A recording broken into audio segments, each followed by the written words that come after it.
Greetings and welcome. This is JayPee. I'm speaking from Northern Scotland, and tonight on Journeys, I have a very special guest. I've got a British guest for a change. It's always nice to have fellow Brits on the show, and especially because Ben has an accent that just reminds me of home. He comes from my hometown, London, and it's a pleasure to have him on. Ben was a child actor. We're going to be talking about some of Ben's history as well, because it's all relevant. And has recently made a name for himself by exposing the security scandal at the London Olympics.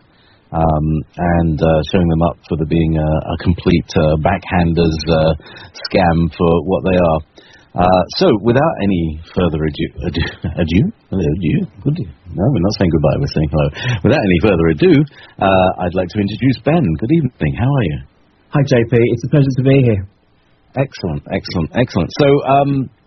So let's talk about, because people across the States, some people in Britain will remember you for some of the parts that you played, and certainly the Cook Report was something that was very prominent at the time, and you used to do undercover work for them when you were a teenager. This is, you've got absolutely fascinating story. So do you want to tell us, how did you get into the media and all that kind of stuff? Well, it was when I was 10 years old. My sister and I, we have our holidays and what have you, and I had nothing to do through the holidays. I mean, I do things with the Cubs and Scouts and do all that kind of weekend stuff, but in the week there was very little to do, and it wasn't like TV and all cable and everything to do like this. You more or less fell into it because your sister just wanted to get rid of you for the summer. That's brilliant. I love that. She throw me down the stairs. I sort of amused me as much as possible. Then I was just annoying to her, right? So it's crazy. So she pushed you out into the world, and we should be thankful for that, really. So you did some acting, and then did you go to a drama school from then? Yeah, sure. I mean, from the age of 10, really, I was doing lots of local theatre, professional local theatre, and going all around the country when I was a teenager, doing tours and where have you, going abroad and doing different shows and commercials and TV spots, and various dramas and what have you, and sitcoms. So and then really it comes to a point in your acting career where you kind of need to get some formal training in, and so I went to the Sylvia Young Theatre School, and which was London's top child acting school. If you've watched EastEnders, most of the children that appeared on EastEnders came from the Sylvia Young Theatre School, and then go in as sort of teenagers, and they'd grow up during the soap, and everyone would see them and what have you. And it's the same. There was a series here called Grange Hill for many years, which was about kids at school. It was a school kids program, and all the children from Grange Hill pretty much came from Sylvia Young Theatre School. I know there was a couple of other theatre schools, but Sylvia Young's really had the edge over everybody in the business. So I wanted to go to the best place. Sylvia Young's was the best place. So I went there and did a year's sort of student foundation course, which was great because you got to sing and dance all day and do acting workshops and all this kind of stuff. And but then also I'd be represented by the agency of the school, which is really why I was there, really, and go for auditions. They'd put you up for various TV things, and that's how I spent my time. I'd do about 4 or 5 auditions a week. And I worked constantly, which was a really great thing. So, the Cook Report and how I got into sort of investigative journalism was an accident, bearing in mind that I was a child actor. I got to sort of the age of sort of 17, 18, and a family friend said, look, do you want to do an acting job? No, I didn't know that was going to be for the Cook Report, and I didn't realise it would have such a big impact on my life, obviously. Yeah, right. So that's really how it sort of how it came about. So really, I was an actor. That's how I was setting myself up, and that's what I was doing. I had no intention whatsoever of exposing anything. I didn't want to be a journalist. It wasn't something that was on my horizon until I had that opportunity to go and work with the Cook Report, and I woke up literally to how the world was and how politics worked. Because the first job that I was put on was the Cash for Questions scandal, which was a really big deal here in the UK, where politicians were being paid via political lobbying companies, and one particular one called Ian Greer Associates, who we were doing the sting operation on, were sort of funneling money to politicians to ask questions in the House of Commons on behalf of huge corporations, and stuff like that. So it's sort of bypassing democracy, in other words. And we were going to expose this, and along with dodgy politicians and what have you, and so that's what really that's why I woke up really, because I knew how the politicians spoke about us. I'd met several of them during the course of the filming, and we were set up to be part of the sting operation. So I was a very young assistant to a businessman, and the producer told me, she said, "Look, Ben, I know you're 17, 18, but if any of these people ask you how old you are, just say that you're 15." And I said, okay, fine, that's not a problem. It was kind of, I didn't really know why at the time. It was only later that it kind of dawned on me as I got into the program that actually what we were dealing with was a large section of gay men, and they thought that having a mixed race boy with them who was 15 would grease the wheels as far as getting involved with these people went. So that's really why I was there, and I didn't really realise that until a significant moment, which came when I was in the office of Ian Greer, and I met Ken Clark. And I don't really want to go too much into that because, I've made a statement to the police, and there is a police investigation going. So yeah. And it's already on your website?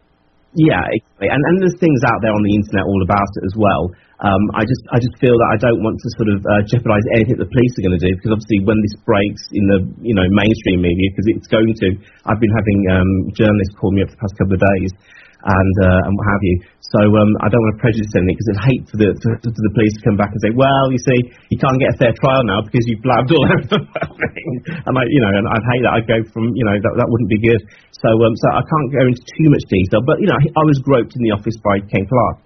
And that's a matter of fact, and and what have you. So that's why I made the police statement, not because I want revenge or anything like that. I'm not trying to ruin anyone's career.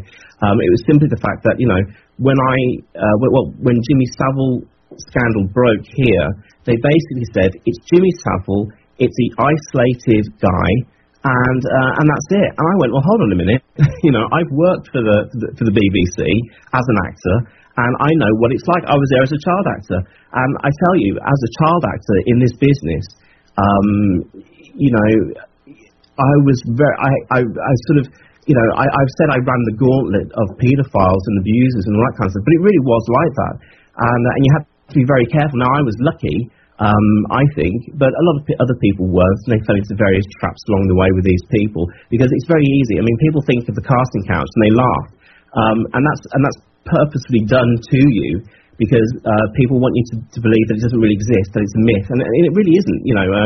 Bette Davis tells this wonderful story when she was 90, I think over a governor's mansion dinner in LA, and someone asked her about her career and how wonderful it was, and she went, listen, darling, this is she had to basically go into a producer's office, I think it was on the MGM lot, and sleep with the producer to get this part in a particular film. So she did that, and then this producer got fired in the morning, and a new guy was implanted in the afternoon, and he called her in, and if she wanted to do the movie, she had to sleep with him as well. Yeah, and so this is the story that she told about herself. And I went, well, hold on a minute. If it was like that in her day, Jimmy Savile was there, and look, if it was like this in the 90s when I was a child actor, and okay, it was different. It wasn't, it was more parties and drugs and alcohol, and yes, people would try and stick their tongues down your throat, and you'd escape and all this kind of stuff. I mean, I've always said, had I been gay, I think, I would have definitely have been sucked further in, but because I wasn't, I was kind of known as kind of a flirty guy who they'd like to have around, and I was fun and all that kind of stuff, but I was sort of left alone a lot of the time, so I was never abused. It wasn't like those poor kids in the Wales Children's Home or anything like that. This was kind of, more sort of, dirty old men groping and all that kind of stuff and just trying to kiss you all the time, what have you, while you're at a party. Now, if you're a consenting adult, I have no problem with that, that's fine. But because, I was often 13 or 14, suddenly you don't know what you're doing. And these people are in positions of power. I mean, when you get anybody in the entertainment industry is vulnerable, really, when they first go into it, because you get all these people around you in positions of power. You don't know how much power they have. And of course, they, as I was said, when I was doing one series for the BBC, the producer says to me, look, if you basically sleep with me, I can make you a presenter on a huge children's television show at the time that the BBC did. And, and of course I didn't do it, so of course I didn't get the opportunity to be on that show. And that's how it's used. And so what you tend to find is that sort of the gay kids will kind of be sucked into this world a lot further, whereas sort of I was kind of left alone pretty much most times. So I had a story to tell. So when the Jimmy Savile story broke, I kind of said, look, it's the BBC as a culture this exists in, but also it's the wider industry, and it isn't just television. I've also worked in theatre, and the same problem happens in theatre, because obviously actors and producers and directors go from television to theatre in and out. Like Sam Mendes, made movies, but he also did theatre projects, and of course I'm not casting any aspersions on Sam Mendes, but it's simply an example. And I said, well, it's everywhere really, and it's not also in the theatre. I've actually had an experience in politics, and the first time I met powerful politicians, they groped me. That's basically, I was angry, you see, JayPee, so I kind of went, you know what, that's my story, and that's why I'm going to tell my story. And of course, because I told my story, then it went into the mainstream in some way, with the Express running the article and what have you. And so then the police came to me saying, look, who are the names that you've mentioned to the papers? And so I obviously, I had to give it to the police, because the police couldn't not have them, and so that's how sort of the police came into it. And when I told the story about Ken Clark and what happened to him in the office, they said, look, this you can report this, and and we urge you to make a statement about it, because what do we want to accept in our society? Do we want to accept that men can grope anyone they like, or people can do this kind of things? And I kind of thought about it, and I went, look, I'm not emotionally traumatized by it. It was an event. It happened. Yes, I was incredibly uncomfortable at the time, and yes, but I wasn't scared or anything. I was just freaked out. This was just a disgusting moment that happened. Do I feel like I want to make a statement? And I kind of went, and you weigh up all the things in your mind over, for a couple of days, and I came to the conclusion that I don't want, my niece to be sitting on a bus one day and having some guy sitting next to her and groping her, and getting away with it. My mom told me a story when she was a young woman. I think she must have been about, 14 or 15, young girl, and she was on the bus and she got groped, and she was afraid to tell her mom that what happened, because she didn't tell the conductor. And her mother had always told her and said, look, if anything happens to you, tell the conductor. Well, she hadn't done that, so she was afraid that my nan basically was going to be upset with her. I don't want my kids to live in that world. Again, so that's unacceptable as far as I'm concerned. So what happened to me was unacceptable, and if I can kind of go out there and say, look, I know these people are very wealthy, I know they're extremely powerful, but you know what, when they do something wrong, you do actually have to stand up and say, because what's the conversation now, especially in the UK, has been sort of hijacked really sort of from paedophiles and all that kind of stuff, to kind of people getting away with things. And sort of the conversation is being twisted into sort of freedom of the press issues and what have you, where it started off as a whole bunch of paedophiles in the BBC, etc., and the wider industry. So really, I just wanted to say, look, I'm going to stand up. I'm going to stand up for myself. I hope when I do that other people may come forward and tell their stories. I can't, otherwise I'd be a hypocrite. I'd be writing all these articles on the internet and about stories and what have you, but not having the kind of courage to stand up to what I've written. And I thought, well, it's true, and as long as it's true, do it. So that's why really that I'm standing up. It's not because I've been made to do it or anything like that. No. This has come to me because of what I've written, and I'm standing behind what I've written because it is the truth. And so we're going to see, is the truth good enough? When Ken Clark wants to go to court, we'll see. at least win, lose or draw, as it were, I'll have done the right thing. And in my mind and in my heart, that's all the thing I have to live with. That's all. I'm the only person I have to satisfy as far as that's concerned. And as long as I do the right thing, I'm a free person. It's doing the wrong thing that kind of imprisons you in your own sort of psyche and misery. Do you know what I mean? So that's kind of how I kind of got into it and what's gone on and why I came out and said the things that I've said and done the things that I've done. Ben, I, from myself and I, on behalf of our listeners here, also, from SJ, who's that's Sunshine Jim, he's saying, good guest, JayPee, thank him for us. And I really want to applaud you for standing up, basically, because there is a vast amount of money,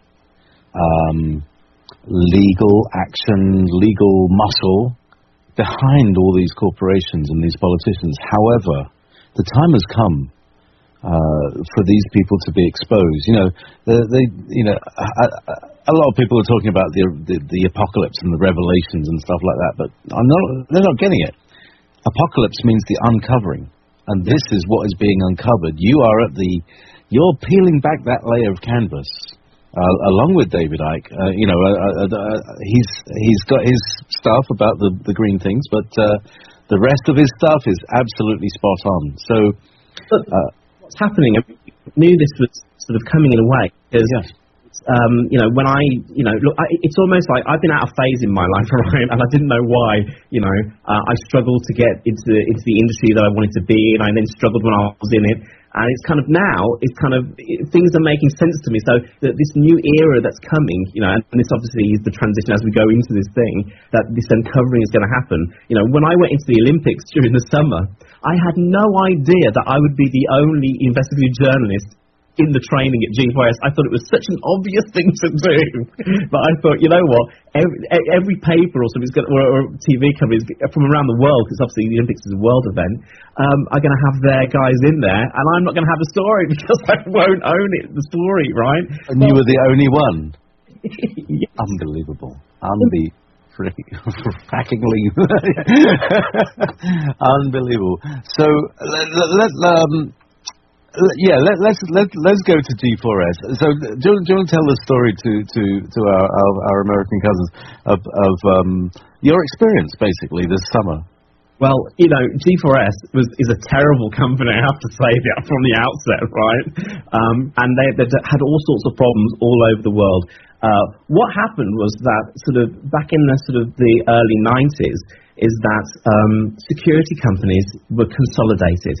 And G4S, which came out of a company called Securicor, basically got a whole bunch of financing, and this is actually under Cash for Questions. This is one of the companies that actually benefited from Cash for Questions as they were formed and called G4S. And I said to someone years ago, I said, look, what does the 4 stand for in the logo? And they said, that's the $sign, right?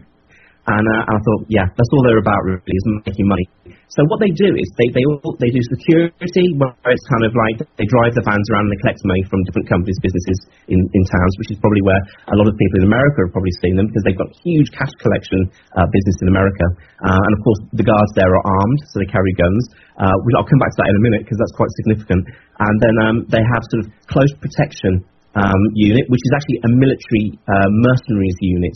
And these guys fight in Afghanistan and Iraq and all over the world, and they also do diplomatic protection and what have you. It's one of the services that governments are farming off and what have you. And so G4S is that private security company. So they do everything, and including the doorman who stands on the nightclub door and stuff like that. So I was interested in them because I had experienced them back in the early 90s when they were formed, and I'd learned a lot because I was around Cash for Questions and what have you, and it was discussed a lot. And so I kind of wanted to say, well, look, G4S, I keep reading in the paper, terrible things. I think one guy who just joined G4S was given a gun, and he immediately shot himself in the foot, for training, or the training he got was so bad, it was, there was another guy who was on drugs who decided to shoot his fellow workers in the van as they were driving around. I mean, there was a guy which really got me. There's a guy's mother and he was a soldier in Iraq, and he was in the British Army, and he had post-traumatic stress disorder, and she said that he was not fit to go back into theatre of operations. It just wasn't, he shouldn't have been there. However, he leaves the army. G4S immediately takes him in, because that's what they do. The British Army feeds G4S with personnel, as well as all the other militaries around the world. They're not just a UK base. They've got Americans and Australians and all sorts of Europeans and what have you. And what happened was this soldier who they then sent back into Iraq. Basically got drunk one night in a bar, came out with two of his colleagues. Obviously, they can drink while they're there. They're not, part of any country or something like that. Like our soldiers in the UK are dry when they go into theatre operations. G4S, because they're a private corporation, they can do what they like. So he came out of a bar drunk, and he actually shot his two colleagues, two fellow soldiers, and then he shot himself. And there's no justice for this whatsoever. It's just swept under the carpet. G4S pretty much didn't even admit to even this incident happening until someone put it out in the press, and it kind of gathered momentum. So I just wanted to see how bad they were, and I couldn't really figure out a way of doing it without actually signing up at G4S and actually joining them full time. And I couldn't do that. I didn't have the time to do that. So when the Olympics was announced, and they announced that they were it was a private security company that was going to look after the entire Olympics for the first time in the Olympic history, then I thought, okay, I can get into G4S for the Olympics. They're going to do a big sort of recruitment drive. I live in a royal borough, and it was an Olympic borough, so therefore I'm more sort of, I was on a preferential list because I lived in the borough where the Olympics were, and the government made deals so that, local people would get jobs. So I thought I can go and join them for a short period of time and actually see in a compressed sort of environment, because obviously the Olympics is a big event, it's the most prestigious event in the country, everyone was really excited. I mean, most of the locals, where I live in Greenwich, and they had the horse riding and stuff through Greenwich Park and stuff like that. It was annoying. It was a complete hassle, that's having the Olympics. But anyway, that's another story. So I went into the Olympics thinking, I'm going to actually see what their practices are like, doing training for the Olympics. And I thought really to myself, look, how bad can it really be? Maybe you'll get, a few dodgy things going on, or the training not really being that good. But when I arrived, it was at this school, and it was the John F. Kennedy School in Stratford, which is in East London. And this is where they were doing all the recruitment and training, and I'd been there and what have you. And for the interview, which I thought was hysterical, they kind of did a site test, a very limited site test. It was about two feet away almost from doing it. And then they gave me these 3 cups, and they said, look, what can you smell in the 3 cups? Right, and I kind of picked it up and I smelt it, and one was orange and one was lemonade, and the other one was nothing. There was nothing in the cup, right? So I said, look, there's nothing in this cup, but it kind of smells like a plasticky, plastic cup. And so she said, no, thanks very much, and ticks me off. And I said, is that it then? And I thought this was the interview. I'd been through, like a cattle market kind of sort of process. So this was the final interview. And she said, yeah, that's fine, right? And I kind of thought, oh my God, I've just got into the Olympics by smelling something. Yeah, smelling a plastic cup. And that could be that's like a symbol, isn't it? Yeah. That's a real symbolic moment. So you saw you got this stuff going with, with Group 4. I always remember Group 4, Group 4 Securitas. They always use these Latin names just to confuse us. And they were formed from Securicor, and I remember Securicor. They were the big. They always move money from the banks, as you said. So it's essentially a sprawling conglomerate of various sub-businesses that all come under the logo, and there doesn't seem to be very much proper management going on. No, there's none, and that's what I discovered actually, because the training was being done by ex-soldiers. So I deal with soldiers a lot. They are very good at organising huge amounts of people and getting them in lines and getting them to be in this room at this time and all this kind of stuff. So the actual building worked quite well, except the management kept sort of to another part of the school and locked themselves away.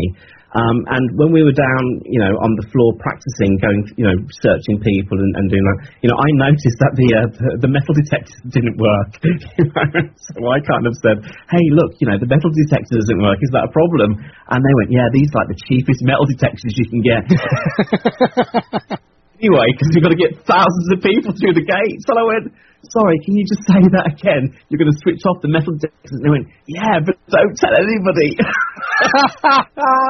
Right, okay, so we're getting an idea of the carry-on, like the carry-on films, the carry-on that is going on behind the scenes in what was supposed to be like, a time when, people were worried about there being bombs in the Olympic Stadium and why are all those guns mounted on the buildings and all this stuff.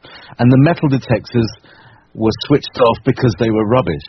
That's right, and they for show really, and that they said it's security theatre. It's comforting to go through and be searched and what. And I was like, no, it's not. And I said, I went on Tony Gosling's radio show in the UK, radio show here. And I basically said, all these missiles on the roofs and the big battleship in the Thames that's got its radar pointing around and the martial law the army's just brought in, all this kind of stuff. I said, you know what, a terrorist could just basically queue up, buy a ticket and blow himself up when he gets in there. And they went, oh my God. And that's basically, Yeah. So, I mean, and all right, so the question is begged here: is that because they wanted to deliberately leave holes open so that they could actually have some quote terrorist, some agent come in, do something, drop some germ bombs or let off a bomb or something like that, in order to bring in security measures like the Patriot Act and things like that have in the States. Like, do you think that they were leaving the doors wide open for a false flag attack to happen, and then they could just easily blame G4S, which would then disband and regroup as another Phoenix company? Do you think that's like that part of the plan, or do you think it's like just a whole cock up? Oh, sorry, I don't know if we can say cock up. It's a British term. All right, don't use that word. But do you think that how much of that factor is it, or do you think there's a deliberate policy of letting it happen on purpose, kind of thing? Well, the machines, both the metal detectors and the X-ray machines, didn't work properly, right? They weren't fit for purpose for whatever reason. They're the cheapest models. They're the whatever it is, right? And so you've got to wonder, is that just what corporations do? That we'll just stick any old metal detector in. Well, I couldn't really buy that really, because it was kind of, this was the Olympics, this was the most prestigious thing. And when I was at the school training, I asked them how many of the training sites there were, and they told me around London. And there wasn't many. And I said, well, you processed about the same amount of people? And they went, yeah. And it suddenly dawned on me that with the best will in the world, you'd have to actually start 2 years previously, because we only started in January, and obviously in that summer, the Olympics was going to happen this year. So you'd have to start training 2 years previously to get the amount of people they wanted to be working and trained up in that stadium, right? 2 years previously. And they were starting a few months before. So I went, oh, hold on a minute. This is done on purpose, right? And I didn't really know why.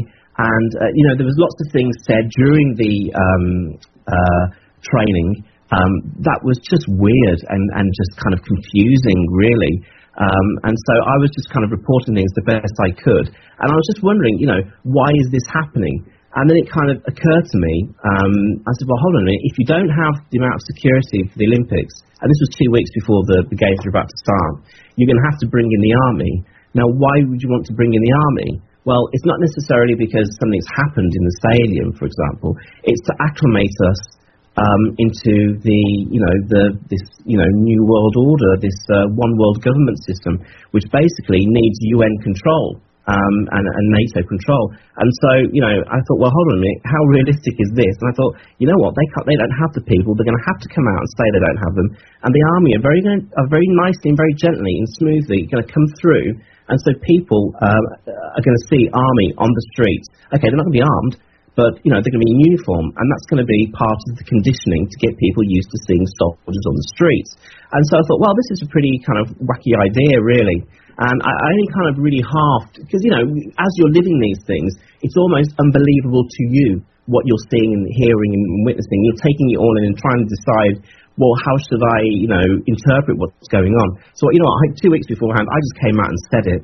And of course, then the troops did have to come out. So what they wanted, really, was G4S was always going to fail, but they wanted to do it slowly and quietly. And, they were saying, oh, well, we've got the training's going well, we've kind of got the people. And then what they were going to do is kind of say, well, we've had a few short numbers, not enough people or not enough great people. And so we need a few army. And, of course, that few army would have got more and more, but people wouldn't have noticed. What I did was I woke everyone up and rang the alarm bell and went, army on the streets. And, of course, when they came, they were in supermarkets. Why do they need to be in supermarkets? Oh, well, they need to go out and get food. Well, the army, they live in barracks. They feed these people all the time anyway. Suddenly, they're out in the community. So what I said was true. They wanted the soldiers out there mingling amongst all the ordinary people to get ordinary people used to seeing soldiers on the streets. And so, that's what I think the Olympics was about. I mean, and someone said to me the other day, look, nothing happened at the Olympics. And I said, well, you don't know that. As far as I was concerned, it was an extremely significant moment, especially now when we see, well, look, they've said, in the training there's going to be a defining moment in the history of this country, or in the history of London, I think it said. And I never knew what that meant. And now it's becoming apparent that because the army are being disbanded in this country, in Great Britain, from the 14th of December to the 7th of January, this is when we're expecting to see the economic crash at some point during this time. Of course, all the soldiers that are here aren't under NATO control, so they've been told to go back to the homes. They have to leave their kit and all their weapons, obviously in the barracks. All the barracks are being shut down, and they're going to be sent, 110,000 people are going to be sent home. What a great way of invading another country with the United Nations, blue helmet guys, when, if there's another London riot or they cause a collapse, because the economic collapse is happening anyway. So if that goes full tilt and, we have what we saw, with the false flag of the London riots, if that happens again, they can march blue helmets in, can't they? Because they were there for the Olympics. I said they were going to bring in UN soldiers, and of course they did, and they landed. There were Australian guys they brought in. My friend got really good pictures of them and stuff, and I tried to talk to them, and they just didn't want to know. And this is what sort of invading armies do. They get other countries to sort of take you over, because obviously they don't mind shooting you, they don't know you. You're not their culture. It's a lot easier, rather than the people in your own hometown who obviously won't shoot people because they connect with them on a social level and a cultural level. So this is kind of all working into some sort of plan now. They did say that they wanted world governance by the end of 2012, and I kind of thought, well, look, if George W. and Tony Blair and Gordon Brown and Rockefeller and Kissinger and all the people that claim this new world order is so close to being done, and stuff like that. So, we often get called conspiracy theorists when we talk about the New World Order, but they admit to it. So, Zabriskie said that, not 2 weeks ago that the New World Order was threatened. So, we all better start believing that it's real, really, especially in this country, and people need to wake up to that idea. I think, not getting off the point too much, that the Olympics actually was extremely significant, because now I think, our soldiers have been told to go home. And who sends your soldiers home for a month? They're saying it's a thank you for the Olympics. Look, I don't want to be, we'll pay the extra money to keep the lights on in the barracks, because someone said it was about, electricity bills or something, and that didn't wash for 1 second, and everyone just went, what? Even the commanders, the military guys were coming out and basically saying, so you want some people to work at home then, because they've got no holiday left, and they said, oh, no, that's fine, they can work from home. And so what they want to do, set up a jungle gym in the local park, do sniper training in your back garden. It's ridiculous. So very interesting. Yeah, so this is all something, and what that is basically is part of this corporate takeover that's going on, and so I wouldn't be surprised. I don't make predictions or anything like that. I only talk about what I've seen. So, I wouldn't be surprised if when the economic collapse happened, it would be in between the 14th of December and the 7th of January next year, Very, very interesting, Ben. That was sparked up loads of points in my mind. First one is that last night I was actually on a military base. I'm in a rock and roll band, and two of the members used to be helicopter mechanics at the RAF Lossiemouth. And so we regularly, every week I'm on a military base. It's bizarre, I know. Me with my long hair and all this. And last night we were at another base, another local base that the army has just moved into. So. And I mean, what was just, I mean, the stuff that was going on there, we saw a couple of things, but one of the things is that we went to the guard room, and when we go to the, normally for every time we go to the rehearsal, we have to take our passports, we have to get signed in, they take a photograph, you get a little name badge that you have to carry with you, and then when you come out, you have to put the badge back in the slot. So we're used to that kind of security, and that's, I'm very happy with that, and I'm, very acclimatized to that. So anyway, we went into the military barracks last night, and there are a couple of guys, they're all dressed in their uniforms and in their, what they call them, the green khakis. And they got their feet up on the table and said, "Oh, you're the band. It's all right. Band have access all areas, And they literally waved us through without even looking at us. We could have taken someone in and left them there, and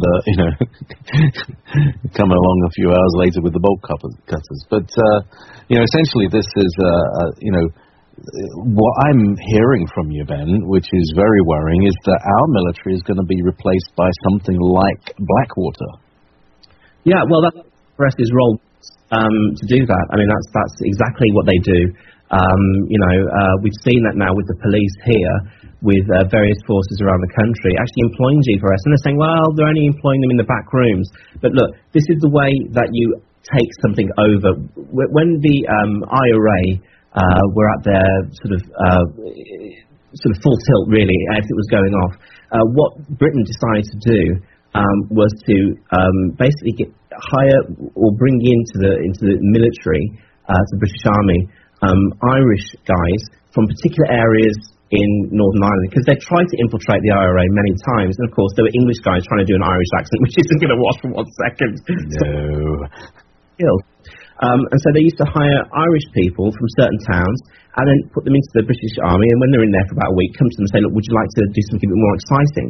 And then they'd feed them back out as a spy through the Force Research Unit, which was set up, which was an SAS operation, which was an intelligence unit, and they ran these, they were handlers for these agents, basically, and they put them back in. So what they did was they filtered so many people in through the back doors of the IRA because they wanted to go and join. And one of the guys I was speaking to, who was sent by the British government to introduce himself to the IRA, basically got a sort of a keg of petrol, put it on the railway tracks, and of course the military said there's a bomb and had to stop it. So he got a huge amount of praise, but he was told to do that by his handler, who was the Force Research Unit guy. And so they take you over from the inside. That's exactly what G4S are doing with our police now around the country, is they get in through the back door, so they do the administrative sort of roles, and they take care of all that kind of paperwork stuff that, the police don't want to do, because they want to be out on the streets, they want to be investigating. And they take over essential services within the police. It's very clever, really. And then at some point, then the police are made to look weak, or the various mistakes that are highlighted by the government. Then G4S said, well, we could do that, but we can do it for cheaper because our people will cost less. So in come more G4S people, and eventually what you're going to get in the, or what they want anyway, I don't know whether you're going to get it, is you'll have a policeman that basically looks like a policeman. He'll have the uniform, the black and white Freemason thing, and but on his arm patch he'll have, say for example, G4S or Serco, or maybe Blackwater. He'll have a patch identifying which corporation he's working for. I mean, so that's basically how they do it and what they want to do. Now, whether they're going to do it or not, I don't think so. I mean, with my sort of little stunt this summer, we managed to wipe off 700 million from their share price. They are losing more contracts now than they are getting. The government are bailing them out, basically, at the moment, throwing contracts at them.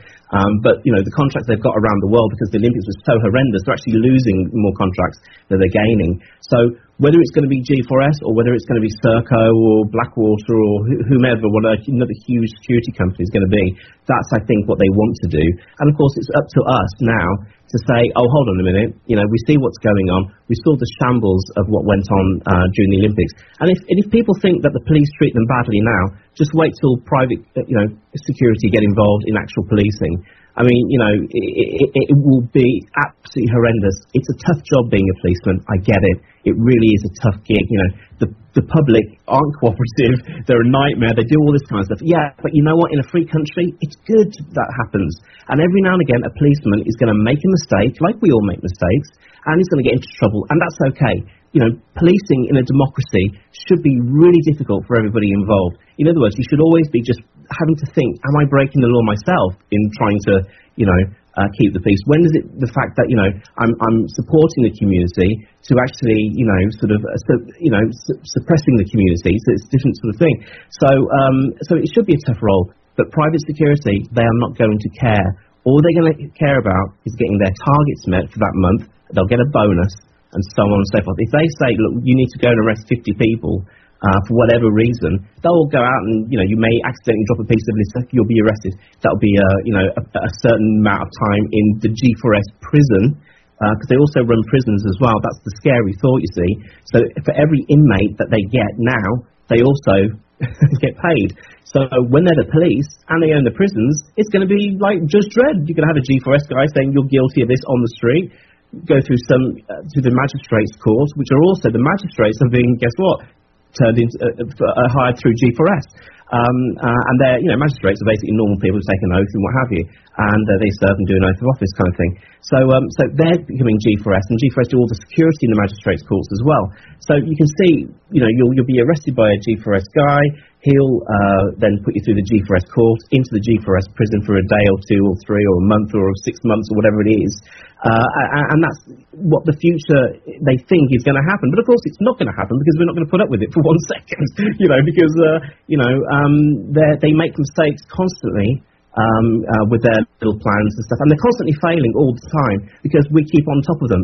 Had the Olympics, had I not said what I said, the Olympics would have gone ahead and you would have seen those troops, and we probably wouldn't be thinking much about it now, except for the fact that, their plan would have gone on a little bit further without us noticing. But because we didn't notice, we brought it to everyone's attention. And that's what everyone's doing around the world. There's all these great people outing these, what people would call conspiracy theories. And they're not conspiracy theories. They're facts. When you put, fluoride in water and you poison people, as soon as people know that that's a toxic waste, they go, oh, it's not good for your teeth. And they say, no, there's not a single study that says it's good for your teeth. Actually, there was one. It was paid for by one of the fluoride poisoners corporations back in the 30s, I think it was. But, when people learn this, they go, oh, my God, that's coming out my tap. Yeah, because they're medicating you through your water system. When people learn about these things, and people do, and people are waking up all the time to various things like vaccines and what's the food they're eating, GMOs, they want to bring GMOs into Britain. We know what GMOs are doing all over the world. We have the evidence. We know what Monsanto is, that is a monster company, literally a monster company. But, somehow they're kind of trying to convince people. And so, Ben, are we back? Yes. We're here. All right. Sorry, I was talking. You probably Yeah. Well, I don't know whether it was my end or the Rev Radio end, so I kept on talking. So there might be a completely different archive. Sorry. That's all right. Not your fault. So we get this all the time. It may be because of the solar winds, or conspiracy theorists among us like to imagine that it's the that's me joining the chat rooms again. That it's the what they call the alphabet boys messing about. But I'm not that much of a conspiratorialist. The bleep, all gone, lost down again. We'll be back. Okay, we'll be back. So, Ben. Yeah. What I was going to say is, the Brits owe you a debt of gratitude for being a thorn in the side, and my attitude to the powers that be is I call it the stickleback approach. Mm-hmm. You know what stickleback is, don't you? Yeah, sure. Small fish. It's a small fish, and it's got these little spines on the back. So if the pike tries to bite it won't go in because it's a barb that goes the wrong way. Sure. The only thing the pike can do is to spit the fish back out again. So keep your spines nice and polished sharp. I'm trying to, but I think it's we were actually Brian Garish from the UK column. Had a phone call yesterday from a journalist who was working for the BBC, and they wanted him to get in contact with me. I don't know why he couldn't come to me directly. I mean, I'm the easiest person in the world to contact, but anyway. So he came to Brian Garish and tried to persuade him to get me to do his show, and it was for a BBC thing, what have you. And it sounded so suspicious why they wanted it. And they basically wanted me to be on the show the same way as Stephen Mesham was on Newsnight, with the UK column being the Federal Bureau of Investigation, which was this sort of website that does sort of, journalism sort of things that's owned by, a couple of elites, as these things turn out to be. And basically what happened when Stephen Mesham came out with his story, that then McAlpine kind of, he was never mentioned, but, somehow he got himself... That's the big joke, isn't it? McAlpine goes around suing everybody left, right and centre, and he's not even been mentioned. Yeah, he thinks he does protest too much. Well, actually, I learned on the weekend, I had an insider from the Levinson inquiry call me up and basically explained to me why McAlpine got a payout. And then they basically said, look, Levinson is going to be the head of this new entity, this new ministry of, this press arbiter that they're setting up. And what it's going to do is that if you're an elite person, you're a famous person, whatever, you can go to the press arbiter, run by the Lord Justice Ministries or whatever it is, and say, hey, look, I've been, this paper's treating me badly, this TV show's treating me badly, go and get them. And so what the Levinson thing's going to do is go to the newspaper and get you a large payout. That's what they're being trained to think. So all the big guys now, from the BBC to all the papers, go, oh, if we do say something or even imply, because Stephen Mesham never mentioned Lord McAlpine in any way whatsoever on air, and that's the only reason you get a payout, really. I was abused by the BBC. I didn't get anything. Many other people were. They're not going to get a thing. But they're proving that. They're saying, look, this is how you're going to deal with us. So Levinson's going to come to you and bark at you, and you're going to pay him money, and then that portion's going to go to Levinson, and a portion's going to come back to you. It's a racket. It's another layer. Another layer of scam by these paedophilic. I can't even. I'm trying to think of nice words. But anyway, it's another layer of scam to try and get money out of people. And I'm amazed that the BBC just kind of coughed up. Everybody just coughed up. Paid out to McAlpine, who's already pretty rich. Yeah, well, that's what they. But he was there to take some flack. I mean, he wrote a book called The New Machiavelli, I think it was, and in a chapter of it, he told you how to sort of get money for yourself, basically how to get a payout, and it was kind of create full sympathy for yourself by getting yourself accused of something that isn't true. Now, and then create public sympathy for it. And then, you can get, basically, you can say you're going to sue everyone, they're going to lose much more, but then you get a payout, something less. He actually wrote all this in his book, which was which is unbelievable. And we saw Levinson in Australia. He goes to Australia, and just coincidentally, we get two Australian radio DJs who call up, Kate Middleton and try and get some information from the nurse, and then the nurse has committed suicide, so it's horrific. But the thing is that Levinson gets to put in almost like a world law. he can then say, well, the same thing's happening in Britain, it's happening in Australia, and try and get the Australians to clamp down on broadcasting, because that's what really it's about. When people have been talking about this nurse, what I've been sort of saying is, look, what we've got to sort of decide, it's not really about these two radio DJs, really. It's about having a conversation about what was a nurse that was clearly sort of disturbed individual doing, looking after a member of the royal family in the first place, if they've committed suicide. After doing something relatively minor, which was putting a call through. This wasn't the nurse that gave out all the information. It was just that. So I kind of think, well, again, conversation's been hijacked, hasn't it, by Levinson, by saying about breast freedom in Australia and getting away with breaking the rules, which they didn't do, by the way. None of those DJs did. It was fair game what they did in their own country. They shouldn't really be, brought onto all the front pages and berated. And those poor people, they're both, just people trying to get along, do their job. Yeah, okay, every now and again comedy is not going to work out. Some people are going to get sort of upset by it. Of course, suicide apart, that's obviously an extreme thing that's happened. But I think it's actually a different story, I don't see, I'm sure she was absolutely devastated, and I don't want to speak about her really or her family, and I wish the family well, and my condolences to the family and everything like that. But it does actually have to be asked, what was somebody doing, who was clearly disturbed, looking after members of the royal family? And maybe that's not a question for us, maybe that's a question for the hospital. But again, it's something that I was kind of posing over the weekend, talking to people about it and stuff, because people don't seem to understand it. Was it a Levinson thing, or was it, a story about sort of a prank gone wrong, or, it's confusing. So the narrative really of the whole thing doesn't really make sense. So I was very fortunate to get a phone call over the weekend that basically let me know that I was going to be the poster child for the clampdown on the internet in this country, the same way as the radio DJs, and the same way that Stephen Mesham has been for the BBC and the press and what have you.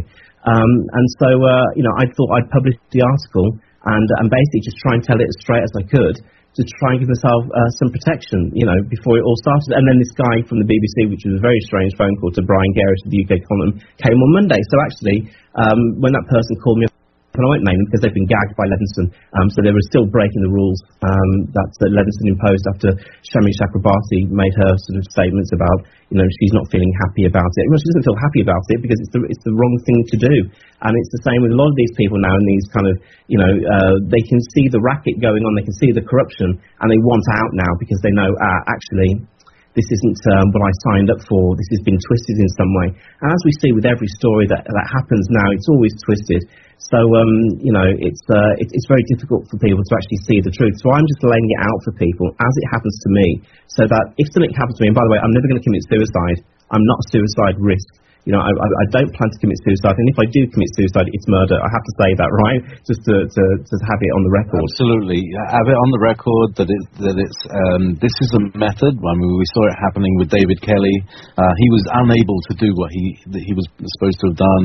David Kelly was a weapons inspector who was apparently he was what we call suicided, and through another contact and through other things, it was a job, it was a suicide job, which means that they killed him. And I've got this feeling, just to be, to put my tinfoil hat right on and fit it firmly across my ears, is that this nurse had the same process as a kind of warning to people: don't mess with these royals.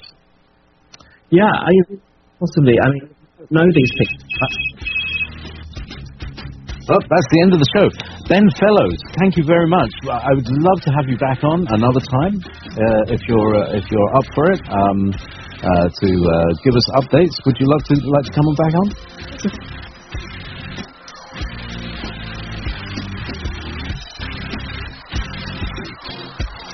Thank you very much. I'll see you all down the road.